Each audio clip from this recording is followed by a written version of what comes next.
Praise lord. ఈరోజు దేవుని వాగ్దానము కీర్తనల గ్రంథము 107 అధ్యాయము 6, 7, 8 వచనాలు చదువుకుందాం. చూడండి.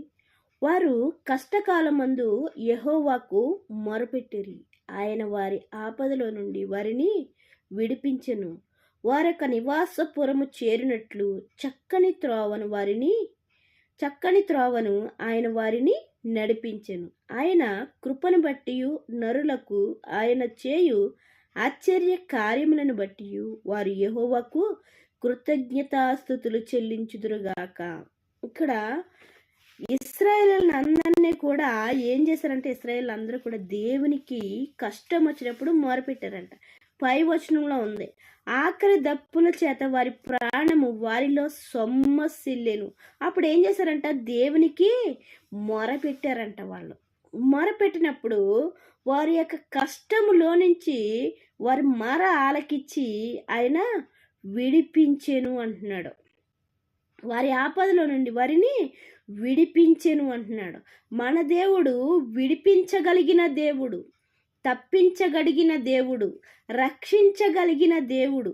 ఇంకా ఏం చేస్తున్నాడు, ఆయన కృపను బట్టి నరులకు ఆయన చేయు ఆశ్చర్య కార్యములను బట్టి. ఏంటంట, కేవలము ఆయన కృపతో మనము బ్రతికేవారిగా ఉంటున్నాం. కేవలము ఆయన చేసిన ఆశ్చర్య కార్యములను బట్టి మనము ముందుకు నడిచేవారిగా ఉంటున్నాం. అయితే వాటన్నిటినీ కూడా మనము మరిచేవారిగా కాకుండా ఏం చేయాలంట, వారు యెహోవాకు కృతజ్ఞతాస్తుతులు చెల్లించుదురుగాక అంటున్నాడు. ఏం చేస్తున్నారంట, యెహోవాకు కృతజ్ఞతాస్తుతులు చెల్లించేవారిగా ఉంటున్నారంట. ఎప్పుడైతే ఆయన యొక్క ఆశ్చర్య కార్యములను గుర్తిస్తున్నారో వాళ్ళు, అప్పుడు ఆయన వీళ్ళు ఏం చేస్తున్నారంటే ఆయనకి కృతజ్ఞతాస్తుతులు చెల్లించేవారిగా ఉంటున్నారంట. మనమైతే దేవుడు చేసిన మేలును మర్చిపోయేవారిగా ఉంటాము. ఆ సమయం మాత్రమే ఆయన్ని జ్ఞాపకము చేసుకునే వారిగా ఉంటాము. వీళ్ళైతే ఏం చేస్తున్నారంట, కృతజ్ఞతాస్తుతులు చెల్లించే వారిగా ఉన్నారంట. ఎందుకంటే వాళ్ళనంట ఒక చక్కని త్రోవను ఆయన వారిని నడిపించెను అంటున్నాడు. ఏంటంట, ఒక చక్కని త్రోవ చూపించి వాళ్ళని ఆయన నడిపించేవాడిగా ఉన్నాడంట.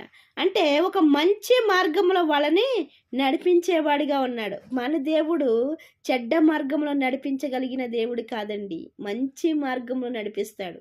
మనకి మేలైనది ఏదో దానిని సమయాన్ని బట్టి మనకి ఇచ్చేవాడిగా ఉంటాడు.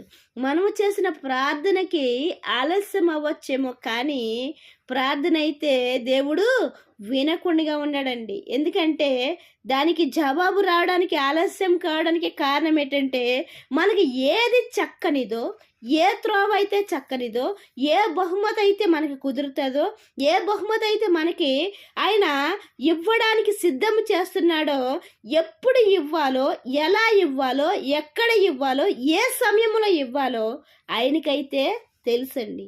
తెలుసు కాబట్టి అప్పుడు ఆయన ఏం చేస్తాడంటే, ఒక ఆలస్యము చేసైనా కూడా మనకి చక్కనిది ఇచ్చేవాడిగా ఉంటాడు. ఏం చేస్తాడంట, చక్కనిది ఇవ్వడానికి ఆయన ఆలస్యము చేసేవాడిగా ఉంటాడు. వారి ఆపదల నుండి విడిపించగలిగిన దేవుడండి. ఎవరైతే ఆపదలో ఉండి ఆయనకి మొరపెడుతున్నారో ప్రతి ఒక్కరి ఆపదను ఆయన వినగలిగిన దేవుడు. కాకపోతే మనం ఏం చేస్తామంటే, కుటుంబం ఏమైపోయినా పర్వాలేదు,